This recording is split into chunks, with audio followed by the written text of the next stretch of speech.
حضرات گزارش ہے کہ ایک مرتبہ سورہ الحمد کی تلاوت کر کے ان تمام مومنین کی ارواح کو اصال ثواب کر دیں۔ جناب مولانا انصار حسین صاحب مرحوم، جناب سید ہاشم رضوی ابن سید نصیر رضوی، جناب قائم رضا عابدی صاحب، جناب بشن بھائی، والدین عروج صاحب، والدین میثم رضا راجہ بھائی، جناب سکندر آغا صاحب، جناب وقار حسین رضوی صاحب، جناب زاہد حسین بھیا جانی صاحب، حسن آرا بیگم مرحومہ اور سید محمد علی رضوی، والدین ہادی عباس صاحب، جناح رضا نقوی، والد عرشی رضا صاحب، اور میثم رضا صاحب ابن شمیم رضا صاحب ابن ہاشم صاحب، ہمارے قمر عباس میاں قمر رضا کے والد مرحوم، اور عذرا جعفری مرحومہ بنت سید محمد تقی حسین، سید محمد نقی صاحب ابن سید اطہر علی عابدی، اخلاق مرزا ابن ابو الحسن، چندہ بیگم مرحومہ ولد سید یوسف حسین، شاہین بانو بنت ضامن علی، فاضل حسین ابن اکبر حسین، رئیس بانو بنت چھبن حسین، اور والدین مولانا رحمت حسین صاحب، والدین ذرے صاحب، اور ہمارے سعید بھائی کی اہلیہ مرحومہ، اور ہماری پھوپھی مرحومہ، ہماری بہن انجم ارشاد بنت حسن ارشاد، اور جملہ مومنین و مومنات کی ارواح کو ایصال ثواب کر دیں۔ اللہم صلی اللہ علیہ وسلم۔ بسم اللہ الرحمن الرحیم۔ ایاک نعبد و ایاک نستعین۔ بسم اللہ الرحمن الرحیم۔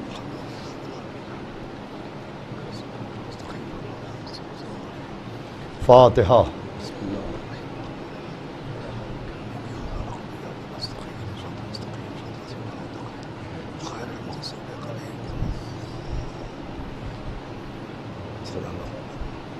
اعوذ باللہ السمیع العلی العظیم من الشیطان اللعین الرجیم۔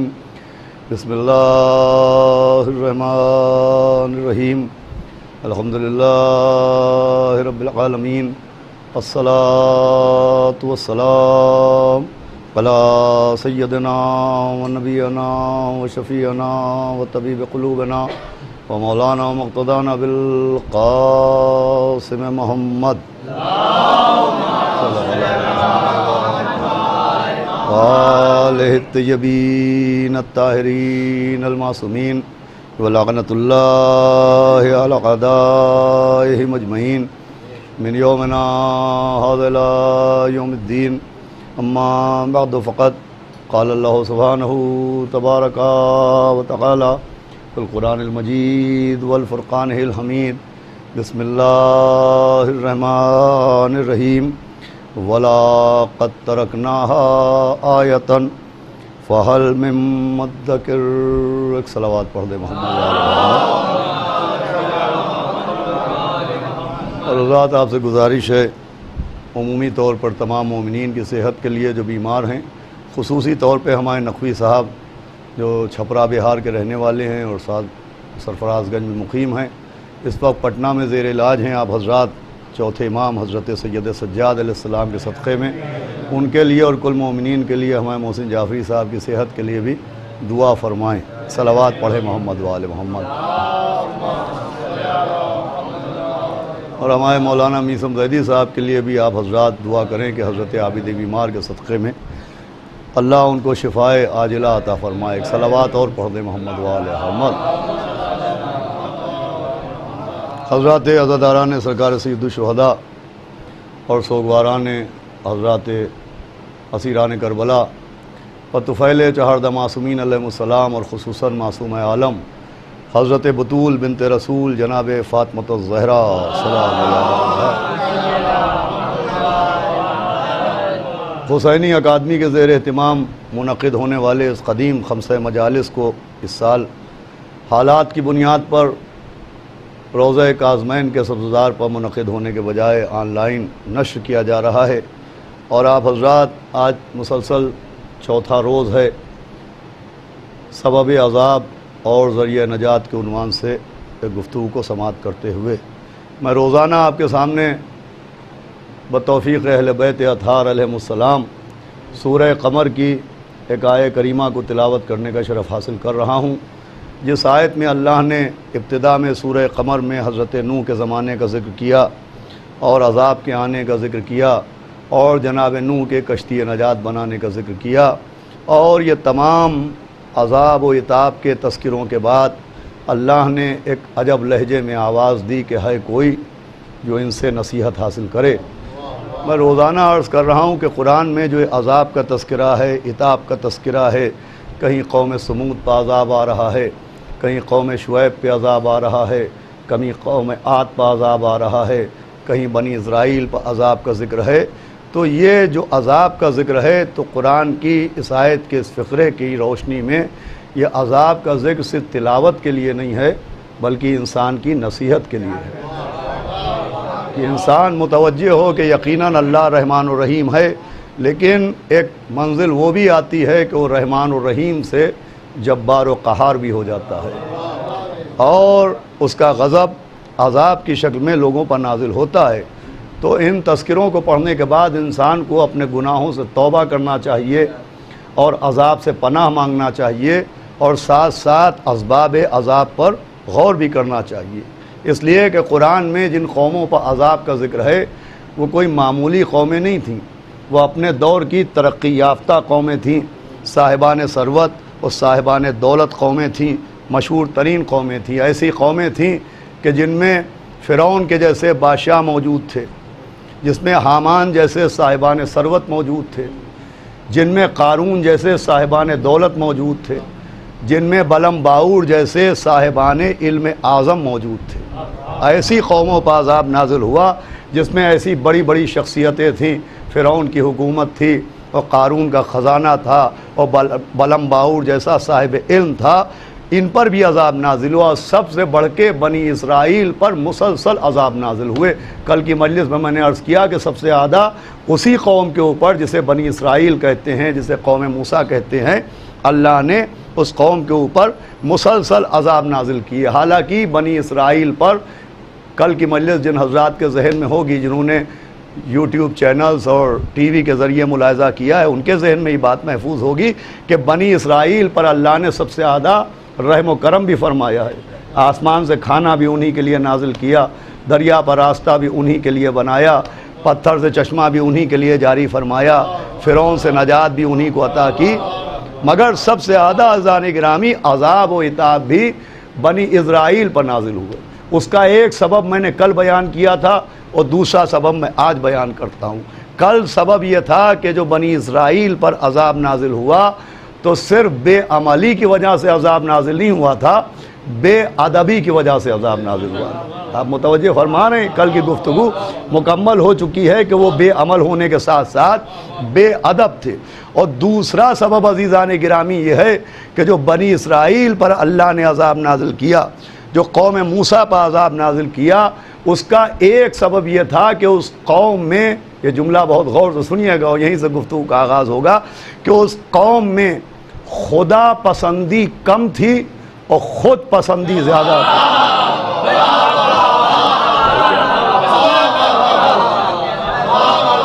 ان میں خدا پسندی کم تھی اور خود پسندی زیادہ تھی۔ لیکن نوجوان بھی سمجھ لیں، ایک لفظ ہوتا ہے خدا پسندی اور ایک لفظ ہوتا ہے خود پسندی۔ اب خدا پسندی اور خود پسندی میں فرق کیا ہے؟ خدا پسندی کا مطلب ہے اللہ کے حکم پر عمل کرنا، یہ خدا پسندی ہے، اور اللہ کے حکم کے مقابلے میں اپنی خواہش کو ترجیح دینا یہ خود پسندی ہے۔ صلوات بھیجے محمد و آل محمد۔ لیکن میں کوشش کر رہا ہوں کہ مومنین تک زیادہ زیادہ پیغام پہنچ سکے، بہت غور سنیے گا۔ خدا پسندی اور خود پسندی، اللہ کی مرضی کے اوپر عمل کرنے کا نام خدا پسندی ہے، اور اپنی مرضی پہ چلنے کا نام خود پسندی ہے۔ بھئی اللہ کیا کہہ رہا ہے، اللہ کا حکم کیا ہے، اس پہ عمل کرنا خدا پسندی ہے، اور ہم کیا چاہتے ہیں، ہمارا دل کیا کہہ رہا ہے، ہمارا دماغ کیا کہہ رہا ہے، اس پر عمل کرنا خود پسندی کہلاتا ہے۔ میں بات کو اور آسان کروں کہ خدا پسندی کیا ہے، اب یہ ایک ایک جملہ غور سے سنیے گا۔ خدا پسندی کیا ہے اور خود پسندی کیا ہے؟ جناب آدم کے سجدے کے موقع پر فرشتوں نے جو کیا وہ خدا پسندی تھی۔ بھائی سارے جملے غور سنیے گا۔ سجدہ آدم کے موقع پر ملائکہ نے جو کیا وہ خدا پسندی تھی، اور ابلیس نے جو کہا وہ خود پسندی تھی۔ بھائی میں جملوں کے زینوں سے آپ کو ایک منزل تک پہنچاؤں گا، ایک ایک جملہ قابل غور ہے۔ بھائی حکم سجدہ آدم کے موقع پر جو ملائکہ نے کیا وہ خدا پسندی، اور جو ابلیس نے کہا وہ خود پسندی۔ جناب نوح کے دور میں عذاب آیا، اب عذاب کے موقع پر کشتی نجات میں جانا خدا پسندی ہے۔ یہ جملہ سنیے گا، موقع عذاب پر کشتی نجات میں جانا خدا پسندی ہے، اور نبی کو چھوڑ کے پہاڑ پر چڑھ جانا خود پسندی ہے۔ صلوات بھیجے محمد و آل محمد۔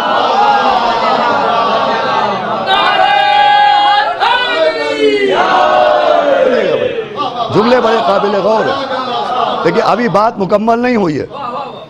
جناب نوح کے دور میں عذاب آیا تو کشتی نجات میں جانا خدا پسندی کی دلیل ہے، اور پہاڑ پر چڑھ جانا خود پسندی کی دلیل ہے۔ پھر جناب موسیٰ کے دور میں ہارون کو جانشین موسیٰ ماننا خدا پسندی کی دلیل ہے، اور نبی کے بھائی کے مقابلے میں پتلا بنا لانا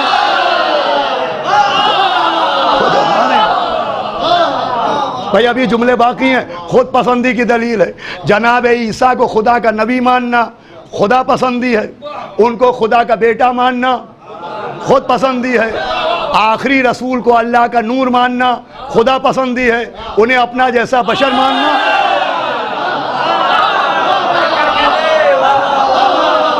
سنیے گا، میں بات بہت آسان کر رہا ہوں، خود پسندی ہے۔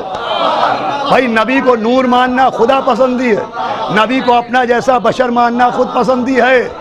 ارے غدیر میں خدا کے چنے ہوئے کو ماننا خدا پسندی ہے، سقیفہ میں خود چن لینا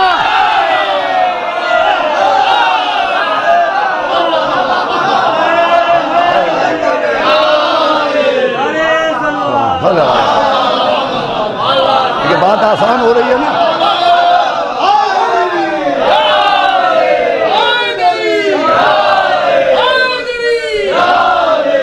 سنیے گا بھائی، غدیر میں خدا کے چنے ہوئے کو مولا ماننا یہ خدا پسندی ہے، اور سقیفہ میں خود سے چن لینا یہ خود پسندی ہے۔ مولا علی کو پہلا امام ماننا خدا پسندی ہے، چوتھا خلیفہ ماننا خود پسندی۔ صلوات بھیجے محمد و آل محمد۔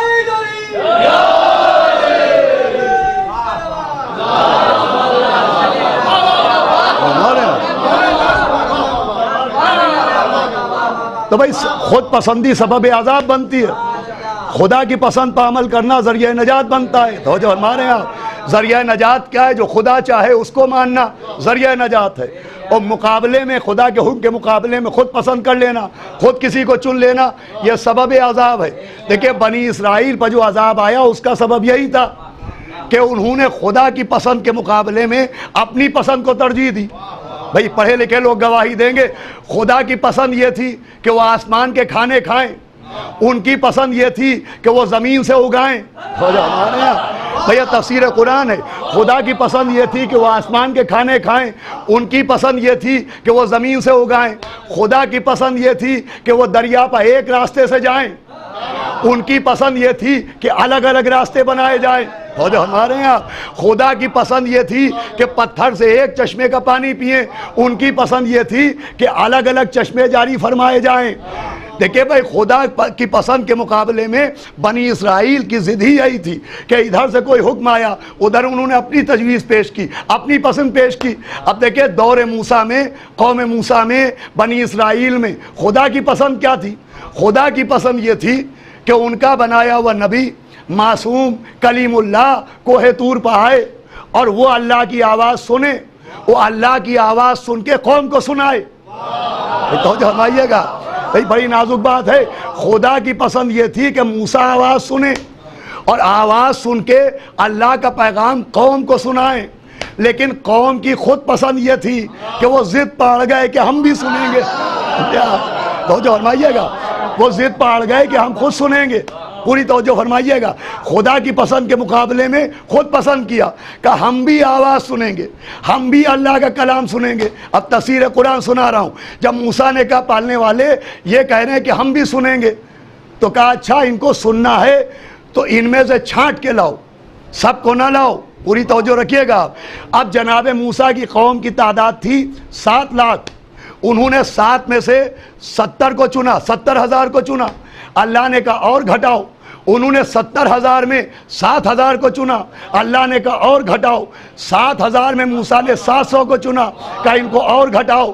700 میں 70 کو چنا, کہا ان کو اور گھٹاؤ. بھائی کوہ طور پر اپنے کلام کا معاملہ ہے تو مجمع گھٹایا جا رہا ہے, مگر غدیر میں امام کا معاملہ ہے.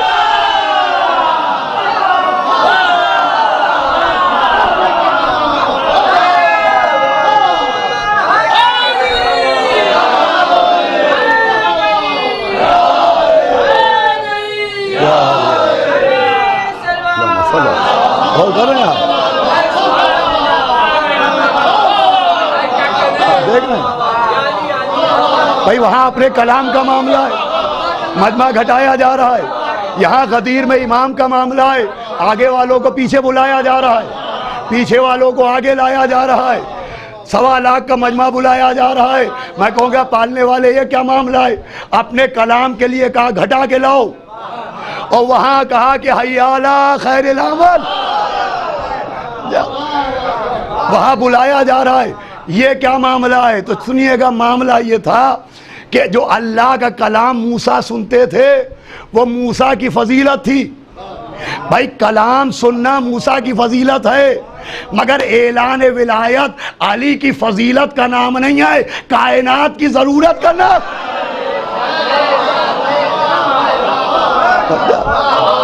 بھائی وہ موسیٰ کے لیے سبب فضیلت ہے, مگر یہ کائنات کے لیے ضرورت ہے.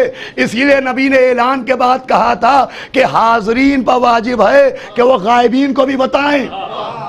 بھائی توجہ ہے آپ کی, ایسی ضرورت ہے کہ نبی سے کہا گیا کہ اگر یہ نہ کیا تو کچھ نہ کیا. ولایت ضرورت تھی. یہ مولا علی کی فضیلت تھوڑی ہے, علی ولایت کی وجہ سے علی تھوڑی ہیں, ولی ہو گئے یا علی کہنے والے. صلوات بھیجے محمد والے. پوری توجہ سنیے گا, کہ ان کو چن کے لاؤ. میں نے گھر کی مجلس میں محفل میں کہیں پڑھا تھا, وہی آپ کے سامنے, کیونکہ بہت دور دور ماشاءاللہ مومنین سن رہے ہوں گے مجلس, وہ پہلی بار سنیں گے. کہا گیا موسیٰ چن کے لاؤ. اب دیکھیں کس نے چنے؟ جناب موسیٰ نے, کلیم اللہ نے, صاحب تورات نے. وہ چن کے لے کے گئے. اب ابھی ضد کیا تھی کہ سنیں.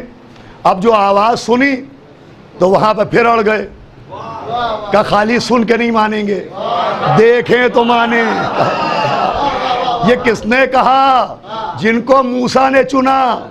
ارے اللہ نے موسیٰ سے چنوا کے یہ بھی سمجھایا جب معصوم کے چنے ہوئے ایسے ہیں تو سقیفہ کے چنے.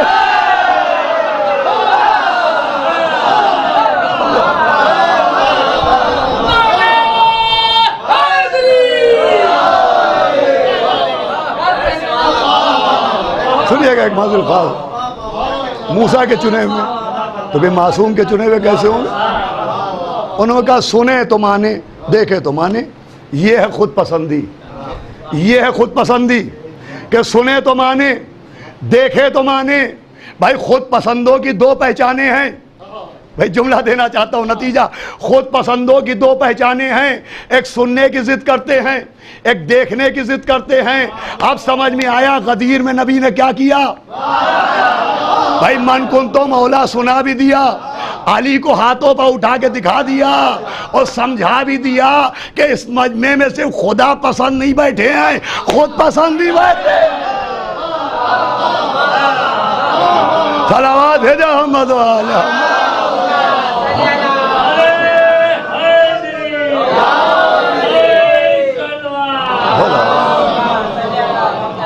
دیکھیں بہت اہم منزل ہے جس کے لیے میں نے آپ کو سمجھا. صرف خدا پسند نہیں ہے, خود پسند. یہ خود پسندوں کی عادت ہے کہ دیکھیں تو مانے, دیکھیں تو مانے, دیکھیں تو مانے, دیکھیں تو مانے. اب خدا کی پسند کیا ہے؟ یؤمنون بالغیب, خدا کی پسند ہے غیب کو مانو. صلوات بھیجے محمد بھائی توجہ سنیے گا. خود پسندی کیا ہے کہ دیکھیں تو مانے, سنیں تو مانے. اور خدا کی پسند کیا ہے؟ جو غیب پر ایمان رکھیں. اب غیب کیا ہے؟ تو غیب کی تعریف یہ ہے کہ الغیب ما غاب عن العیون. غیب کی تعریف یہ بیان کی جاتی ہے کہ غیب وہ ہے جو آنکھوں سے غائب ہے, جو آنکھوں سے نظر نہ آئے وہ غیب ہے. اس لیے جنت آنکھوں سے نظر نہیں آتی, اسے غیب مانا جاتا ہے. کوثر آنکھوں سے نظر نہیں آتا, اسے غیب مانا جاتا ہے. فرشتے آنکھوں سے نظر نہیں آتے, انہیں غیب مانا جاتا ہے. سلسبیل آنکھوں سے نظر نہیں آتی, انہیں غیب مانا جاتا ہے.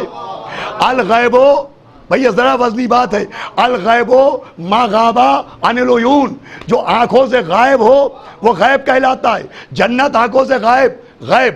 کوثر آنکھوں سے غائب, غیب. فرشتے آنکھوں سے غائب, غیب. یہ ہے غیب. اب ان پر یقین ہونا غیب پر ایمان کی دلیل ہے. جنت پر یقین غیب پر ایمان کی دلیل, کوثر پر یقین غیب پر ایمان کی دلیل, سلسبیل پر یقین غیب پر ایمان کی دلیل. مگر میں ایک الگ کی بات عرض کرتا ہوں کہ یہ جو غائب چیزیں ہیں, یہ جو جنت ہے, جہنم ہے, کوثر ہے, سلسبیل ہیں, ان پر یقین صرف غیب پر ایمان کی دلیل نہیں ہے, صرف غیب پر ایمان رکھنے کی دلیل نہیں ہے, نبی کو سچا ماننے کی دلیل ہے.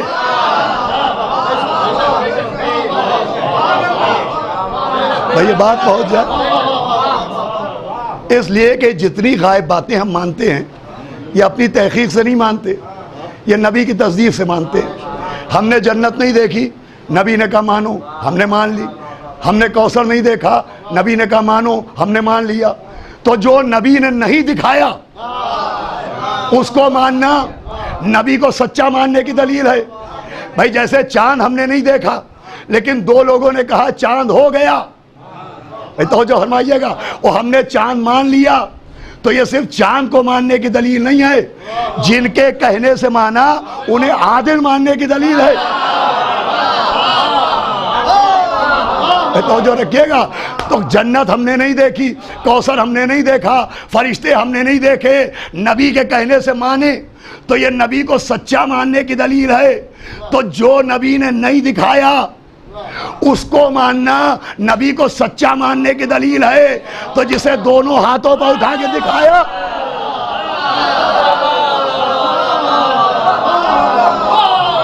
اسے ماننا کس بات کی دلیل ہے؟ یہ بھی نبی کو سچا مانے. غدیر میں صرف مولا علی کی مولائیت کا مسئلہ نہیں ہے, نبی کی صداقت کا مسئلہ بھی ہے. اور نبی نے بھی دلوں کو دیکھا کہ آج میں دیکھوں کہ جو نہیں دیکھا وہ مانا کہ نہیں مانا. ارے جب دکھنے والے کو نہ مانا تو نہ دکھنے والوں کو.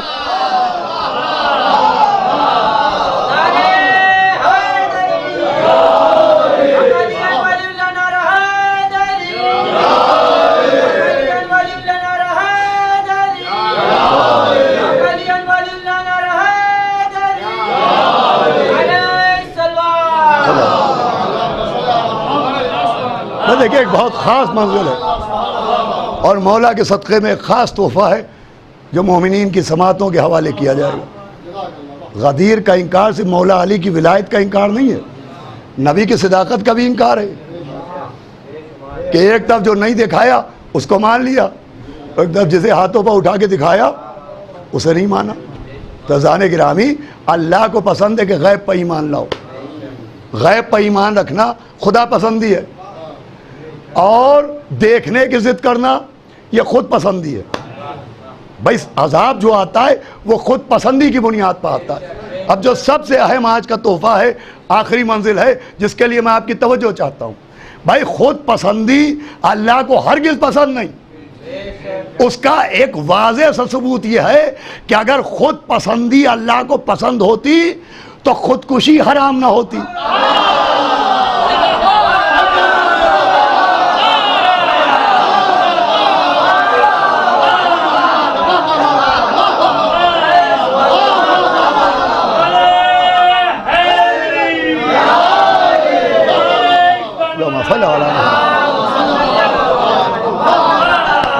سنیے گا انشاءاللہ اس سے بھی اہم منزل پہ لے جاؤں گا.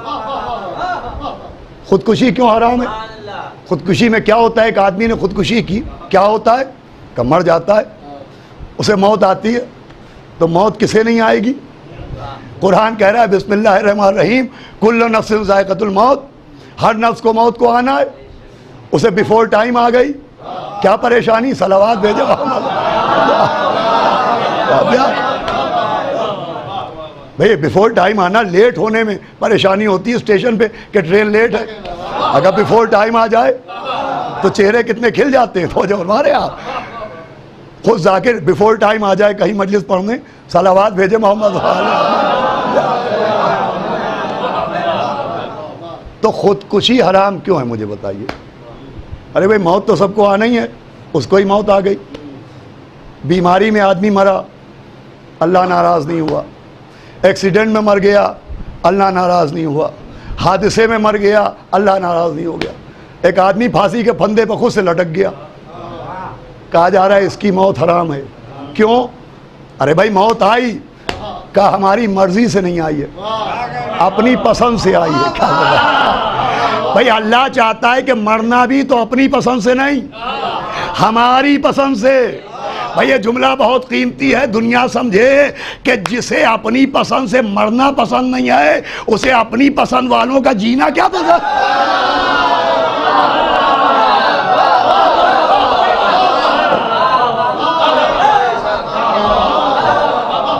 یہ جو صاحب ہم اپنی لائف اسٹائل، ہمارا لائف اسٹائل، ہم ایسے چلیں گے، ہم ایسے جاگیں گے، ہم یہ کھائیں گے، ہم وہ کھائیں گے. صلوات بھیجو محمد.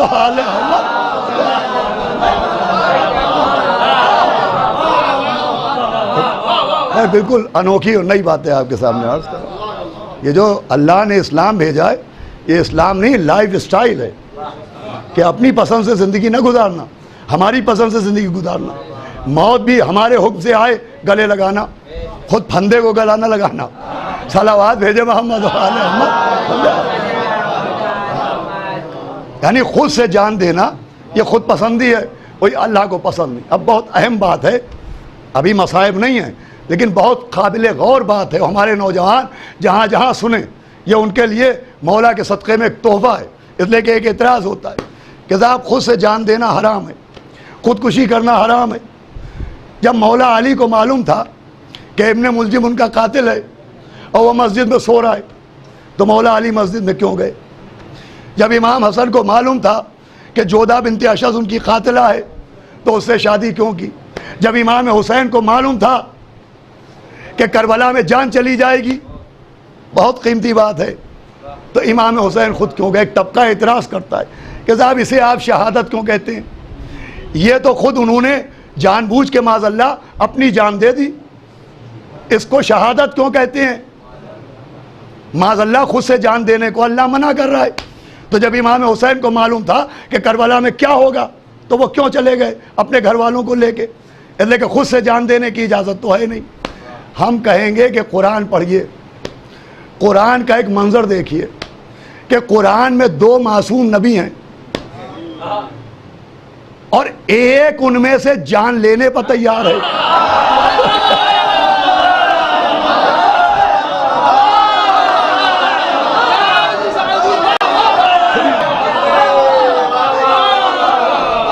توجہ ہے کہ نہیں؟ 2 نبی، ایک باپ ایک بیٹا، ایک جان لینے پر آمادہ، ایک زمین پر لیٹا ہے جان دینے پر آمادہ.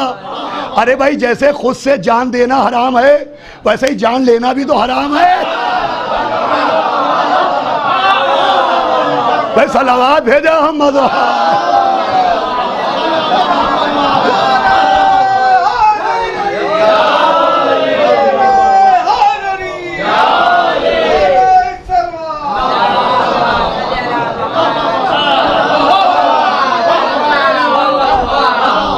اب دنیا اسے کیا کہے گی؟ ابراہیم ہاتھ میں چھری ہیں لیے ہوئے، وہ جان لینے پہ آمادہ، اور وہ آنکھوں میں پٹی باندھے لیٹے ہیں، جان دینے پہ آمادہ. اب کیا کہا جائے کہ ابراہیم قتل پہ آمادہ اور معاذ اللہ اسماعیل، صلوات پڑھے محمد.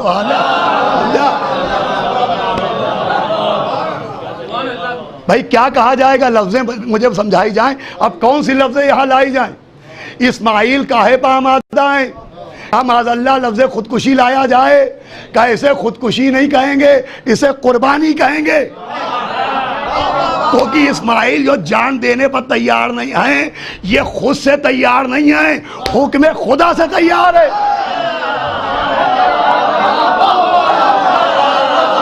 تو بھائی جہاں خود سے جان دی جائے وہاں خودکشی ہوتی ہے، جہاں حکم خدا سے جان دی جائے وہاں شہادت ہوتی ہے۔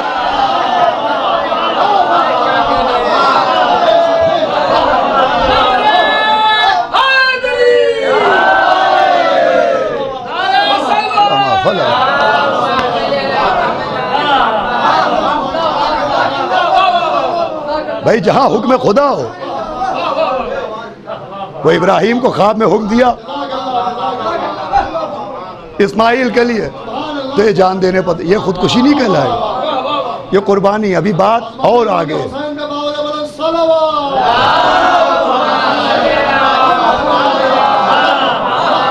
بس آخر میں دو منزلیں اور قابل غور منزلیں کہ صاحب خود سے جان کیوں دے دی؟ آئیے دیکھیے کیوں دے دی۔ قرآن پڑھتے ہی نہیں لوگ، تفسیر قرآن ہی نہیں پڑھتے ہیں۔ قرآن میں ایک سورہ ہے، سورہ بروج کہلاتا ہے، جس کی پہلی آیت ہے اللہ نے قسم کھائی ہے کہ برجوں والے آسمان کی قسم، اور تفسیر ہے کہ آسمان سے مراد نبی ہیں اور برجوں سے مراد 12 امام ہیں۔ صلوات بھیجو محمد محمد۔ سنیے گا اذان گرامی، سورہ بروج آخری پارے میں ہے، قرآن کے آخر میں سورہ بروج، اور سورہ بروج میں 5ویں آیت ہے، جس 5ویں آیت میں اللہ کہہ رہا ہے لعنت ہو اصحاب اخدود پر۔ اصحاب اخدود، یہ اصحاب اخدود کون تھے؟ تو تفسیر موجود ہے، تفسیر برہان میں بھی ہے، اور اہل سنت کیا صحیح مسلم میں بھی یہ موجود ہے، اور تفسیر انوار النجف میں ہی واقعہ موجود ہے کہ اصحاب اخدود ایک قوم تھی جس میں ایک ظالم بادشاہ تھا جو اپنے کو خدا کہتا تھا، اور جو اس کو خدا نہیں مانتا تھا وہ اس کے لیے گڈھے کھدوا کے لوگوں کو اس پہ دفن کر دیتا تھا، آگ لگا دیتا تھا۔ پیغمبر نے بتایا کہ اصحاب اخدود وہ تھے جو لوگوں کو زندہ دفن کر دیتے تھے، اور ان کا ایک بادشاہ تھا جو خدائی کا دعویٰ کرتا تھا، اور دعوی خدائی کے ساتھ ساتھ اس نے ایک جادوگر پال رکھا تھا۔ صلوات بھیجے محمد۔ سنیے گا، بہت مختصر میں کر کے عرض کر رہا ہوں آپ کی خدمت میں۔ ایک جادوگر تھا جو جادو کے ذریعے اس کا نظام حکومت چلاتا تھا، جادو کیا کرتا تھا۔ اصحاب اخدود کے بادشاہ کا ایک جادوگر تھا۔ اب جب وہ بڈھا ہو گیا جادوگر، تو اس نے بادشاہ سے کہا کہ اب چند دنوں میں تو مر جاؤں گا، میں چاہتا ہوں کوئی مجھے ایک شاگرد مل جائے جسے میں اپنا یہ جادو منتقل کر دوں، تاکہ تیرے لیے اور تیری اولادوں کے لیے وہ وہی کرے جو میں کرتا ہوں۔ تو ایک لڑکے کو منتخب کیا گیا کہ اس کو جادو سکھایا جائے گا اور جادوگر کا جانشین بنایا جائے گا۔ اب جب وہ لڑکا اس جادوگر سے جادو سیکھنے آتا تھا، تو اس لڑکے کے مکان اور جادوگر کے گھر کے بیچ میں ایک راہب کا گھر ہوتا تھا جو موحد تھا، توحید پرست تھا، اور وہ اللہ کی عبادت کرتا تھا۔ یہ لڑکا چلتے چلتے اس راہب کے گھر کے دروازے پر رک جاتا تھا اور راہب کو عبادت کرتے دیکھتا تھا، راہب کو آسمانی کتابوں کی تلاوت کرتے دیکھتا تھا، اور یہ اللہ کا انتظام تھا کہ جسے جادو سکھایا جا رہا تھا اسے اللہ ایک طرح سے دین سکھا رہا تھا۔ صلوات بھیجے محمد والے محمد۔ سنیے گا، اور وہ روز جادو سیکھنے جاتا تھا، تو جادو تو کم سیکھا اس نے، توحید زیادہ سیکھ لی، دین خدا زیادہ سیکھ لیا، اور پھر اس کی زبان میں اثر آ گیا۔ اب جب زبان میں اثر آ گیا تو وہ بھی نابینا کو بینا کر دیتا تھا، مریضوں کو اچھا کر دیتا تھا۔ یہ خبر اڑتے اڑتے بادشاہ تک گئی، تو بادشاہ نے اس لڑکے کو بلایا کہ ہم نے سنا ہے کہ تو اندھوں کو آنکھیں دے دیتا ہے، تو مریضوں کو شفا دے دیتا ہے۔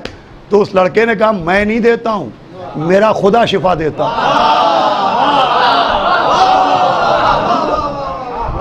تو بادشاہ نے کہا اچھا کوئی میرے علاوہ بھی خدا ہے؟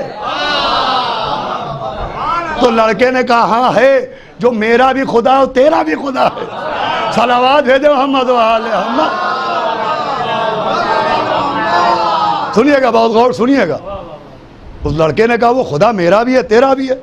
اب یہ بادشاہ آگ ببولا ہو گیا کہ اس کے سامنے ایک چھوٹا سا لڑکا جسے یہ جادوگر کا جانشین بنانا چاہ رہا تھا وہ کسی کی توحید کا اعلان کر رہا ہے.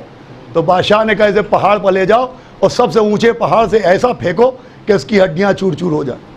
سپاہیوں نے پہاڑ سے پھینکا تو ایک کپڑے جھاڑتا ہوا اٹھ کے کھڑا ہو گیا.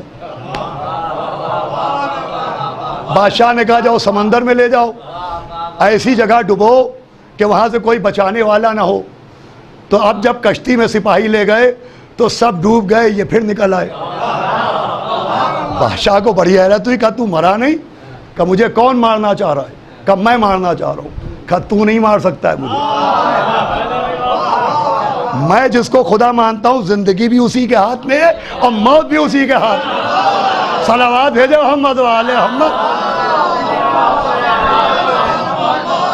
سنیے گا عزیزان گرامی, میں آپ کو کتاب کا نام بھی بتا دوں, تفسیر انوار النجف ہے اور اس کی 14ویں جلد ہے اور صفحہ نمبر 196 ہے اور سورہ بروج کی تفسیر ہے. صلوات بھیجے محمد والے.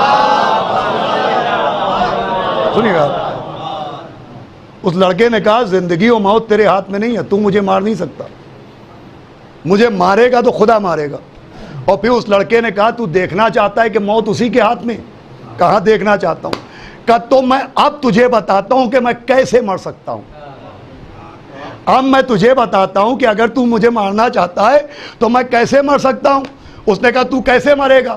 کہا میرے ترکش سے ایک تیر نکال اور میرے خدا کا نام لے کے میری طرف چھوڑ دے.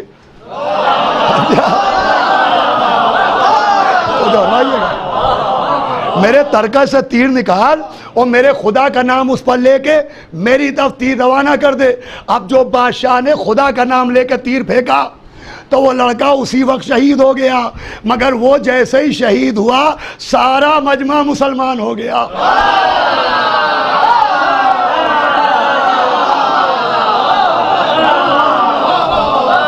اب مجھے بتائیے اسے کیا کہیے گا؟ لڑکے نے جان دینے کا طریقہ تو خود ہی بتایا. بھائی اپنی جان لینے کا طریقہ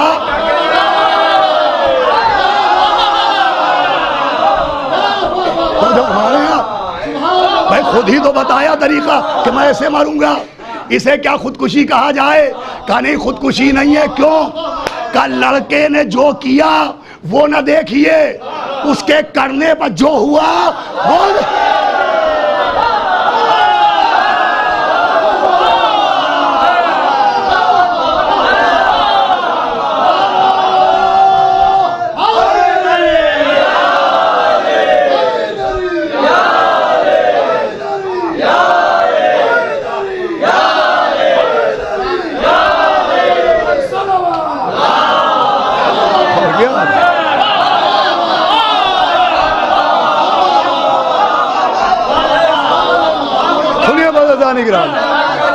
جو ہوا وہ دیکھیے. اس کا مطلب یہ ہے کہ قرآن اس بات کا اعلان کر رہا ہے کہ اگر کبھی اپنی جان خود سے دینے میں پرچم توحید بلند ہو تو یہ خودکشی نہیں ہے, یہ شہادت ہے. بھائی لڑکے کی جان جانے سے صرف جان نہیں گئی, لاکھوں کا ایمان بچ گیا. تو کربلا میں حسین نے خود سے جان دی, دیکھیے کیا کیا بچا. حقا کے بنا لا الہ.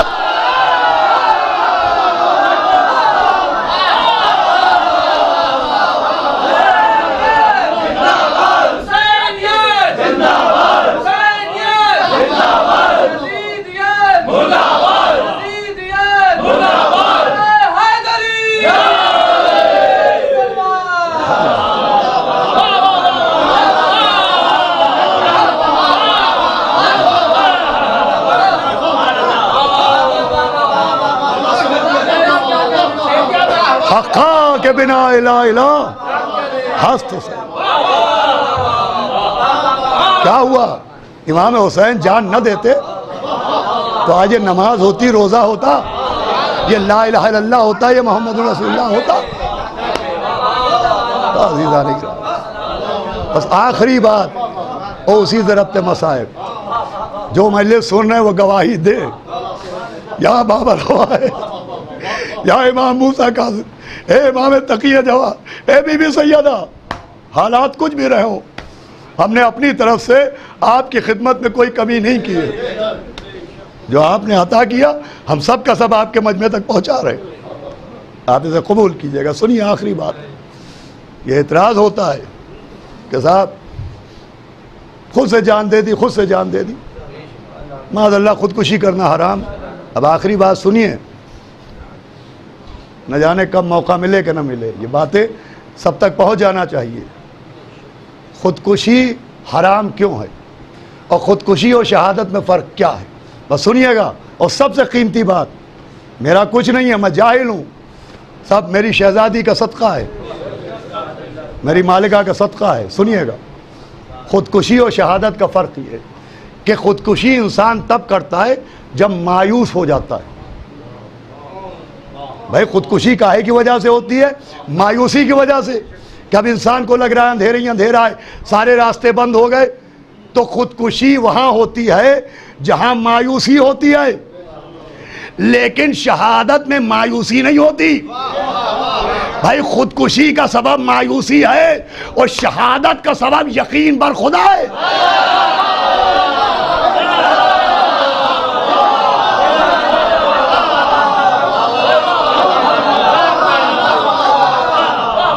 دیکھیے گا، بس آخری جملہ ہے، خودکشی وہ کرتا ہے جو مایوس ہوتا ہے، اور شہادت وہ پیش کرتا ہے جسے خدا پر یقین ہوتا ہے۔ ارے کربلا میں کہیں پر مایوسی کے سائے بھی نظر نہیں آئے۔ بھائی یہ جملہ اور گفتگو تمام ہو رہی ہے، لیکن سب سے قیمتی جملہ ہے۔ بھائی کربلا میں مولا حسین تو مولا حسین، بنی ہاشم تو بنی ہاشم، اصحاب حسین میں بھی مایوسی نہیں ہے، وہاں یقین ہی یقین ہے۔ کربلا میں یقین کا عالم یہ ہے کہ 6 مہینے کا بچہ بھی تیر کھا کے رو نہیں رہا ہے، مسکرا رہا۔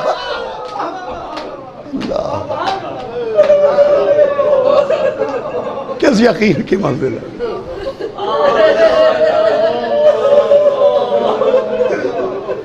کس یقین کی منزل ہے؟ ہاں مایوسی نہیں، یقین ہے۔ وہاں تو موقع دیا جا رہا ہے، جاؤ جسے جانا ہو چلا جائے۔ تمہارا بہت شکریہ کہ تم یہاں تک آئے، تمہارے رتبوں میں کمی نہیں ہوگی۔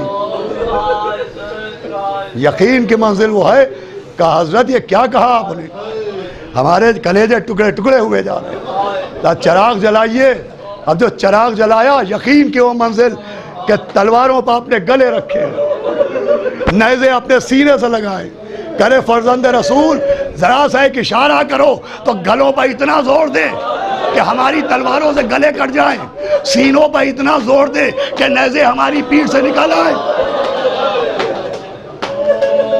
ابھی مولا حسین کچھ کہتے کہ پردہ ہلا، جناب فضہ کی آواز ہے، اصحاب حسین، اصحاب حسین آپ کو شہزادی زینب سلام کہے۔ یہ سننا تھا کہ ہمیں پھینک دیے گا، کہ یہ کیسا وقت ہے کہ علی کی بیٹی غلاموں کو سلام کہہ رہا ہے۔ آوازیں بلند ہے۔ میں روز عرض کر رہا ہوں کہ جو حضرات لائیو سنیں کوشش یہ کریں کہ اگر گھر پہ ہوں تو اپنے عزاخانوں میں بیٹھ کے، اس لیے کہ اس سال دعا اور گریہ ہمارے وجود پر طاری ہے کہ ہم دل کھول کر رو بھی نہیں پائے۔ اور یوں بھی جب یہ حالات نہیں تھے تب بھی مومنین حکم دیتے تھے کہ یہ مصائب پڑھ دیجئے اور یہ واقعہ پڑھ دیجئے۔ اس زمانے میں بھی ہمارے اصغر قنطوری صاحب نے ہمیں حکم دیا کہ کوئی معجزہ بیان کر دیجئے، لہذا بھائی ایک معجزہ سن لیں اور چند جملے مصائب کے سن لیں اور مجلس تمام ہو جائے۔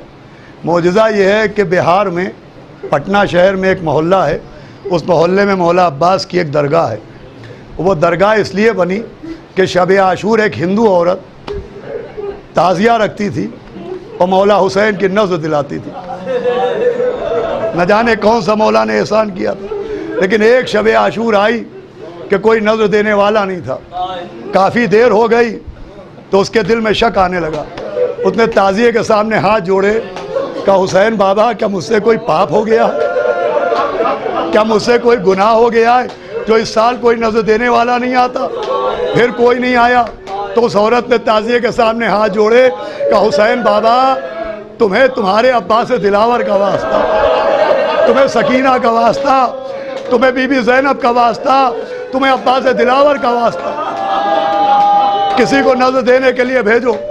تھوڑی دیر ہوئی، دیکھا ہے گھڑ سوار چلے آ رہے، اس نے اشارہ کیا کہ رک جاؤ، میرے آقا حسین کی نظر دیتے جاؤ۔ آنے والے نے چہرے سے، ہوا نے چہرے سے نقاب کو ہٹایا۔ آنے والے نے کہا سامان نظر تعزیے کے سامنے رکھ دے۔ اس عورت نے سامان نظر تعزیے کے سامنے رکھا۔ آنے والے کے ہونٹ ہلے، آنکھوں سے آنسو بہے، کہا بی بی نظر ہو گئی، سامان اٹھا لے۔ اس عورت نے ہاتھ جوڑے، کہا تمہیں حسین کی بے کسی کا ایک بار اور نظر دے دو۔ پھر جوان نے نظر دی، کہا ایک بار اور نظر دے دو۔ آنے والے نے پھر نظر دی۔ اس عورت نے حیرت سے کہا کہ کیا تم مسلمان نہیں ہو؟ کہا یہ کیوں کہہ رہے ہو؟ کہا اس لیے کہہ رہی ہوں کہ جو بھی آتا تھا وہ نظر میں اپنے ہاتھوں کو اٹھا لیتا تھا، مگر تم نے اتنی مرتبہ نظر دی، ایک بار بھی ہاتھ نہ اٹھائے۔ ایک مرتبہ شانوں سے رضا ہٹی، کٹے ہوئے بازو، بہتا ہوا خون۔ اللہ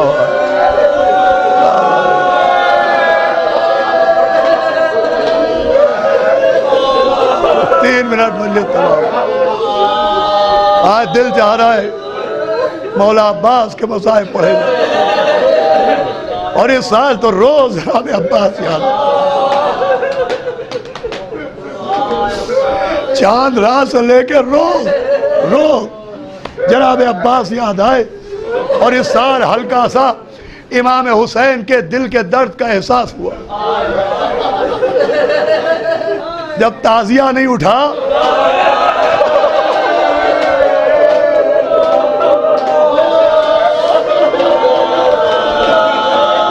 اور تعزیہ نہ اٹھنے کا درد ہوا، یہ جملہ آپ کے حوالے، تب احساس ہوا کہ عباس کا لاشا نہ اٹھانے کا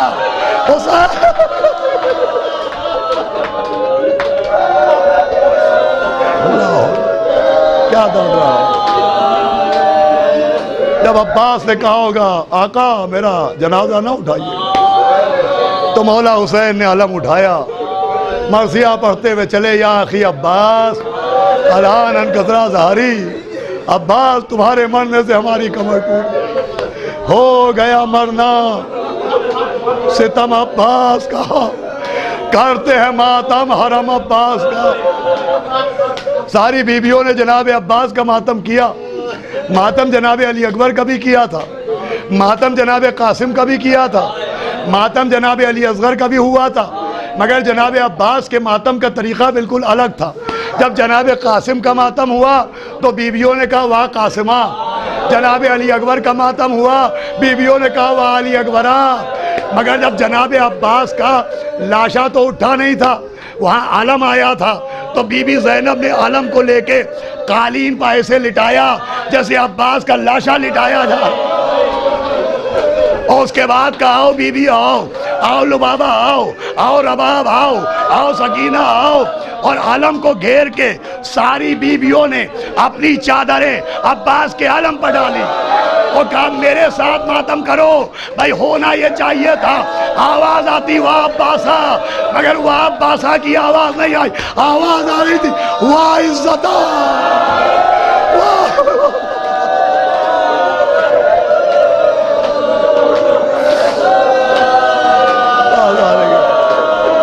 واہ عزتہ، واہ حرمت۔ بس 2 باتیں اور مجلس تمام، واہ عزتہ واہ حرمتہ۔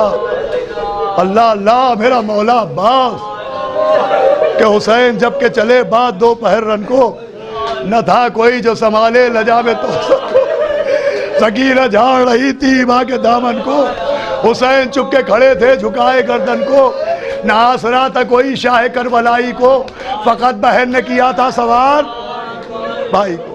یہ جو بی بی زینب نے کیا، یہ بی بی زینب کا کام نہیں تھا، یہ کام جناب علی اکبر کا تھا کہ جب مولا حسین گھوڑے پر بیٹھنے لگتے تھے تو جناب علی اکبر بابا کا بازو پکڑ کے بابا کو گھوڑے پر بٹھاتے تھے۔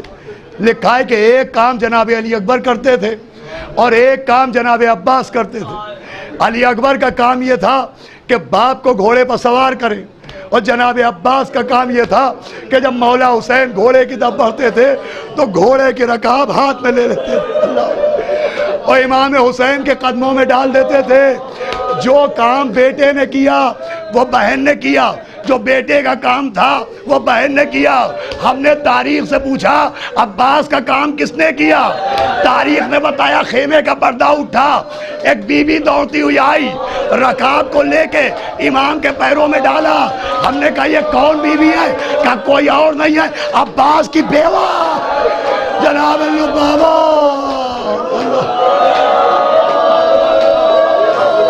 اللہ کہا عباس کو یاد کیا، مولا حسین نے عباس کو یاد کیا۔ بس 1 منٹ مجلس تمام ہو گئی، پھر وہ وقت بھی آیا کہ گھر جلا کے خاک کر ڈالا رسول اللہ۔ بعد قتل شاہ آدھا کھوایا، شاہ بھی آباد تند بازو زہرب و کلثوم را، توقیہ اندر گلوے سید سجاد را۔ خیموں میں آگ لگنے لگی، ایک بچہ نکلا، اس نے نجف کا راستہ پوچھا، راوی کہتا ہے ایک اور بچہ نکلا جس نے کبھی دائیں دیکھا کبھی بائیں دیکھا۔ راوی کہتا ہے میں نے پوچھا تم کسے ڈھونڈ رہے ہو؟ بچے نے کہا میں سکینہ کے چچا کو ڈھونڈ رہا ہوں۔ مجلس تمام ہوئی، راوی کہتا ہے میں نے اشارہ کیا، وہ نہر کے کنارے عباس دلاور کا لاشا ہے۔ بچہ دوڑتا ہوا پہنچا، وہ عباس کے لاشے کو ہلا ہلا کے کچھ کہہ رہا تھا کہ میں سمجھا پانی مانگ رہا ہے، میں سمجھا مدینہ جانے کو کہہ رہا ہے، لیکن بچہ عباس کا لاشا ہلاتا تھا، کہتا تھا عباس اٹھو زینب کی چادر، عباس اکیلا کے تماشے، عباس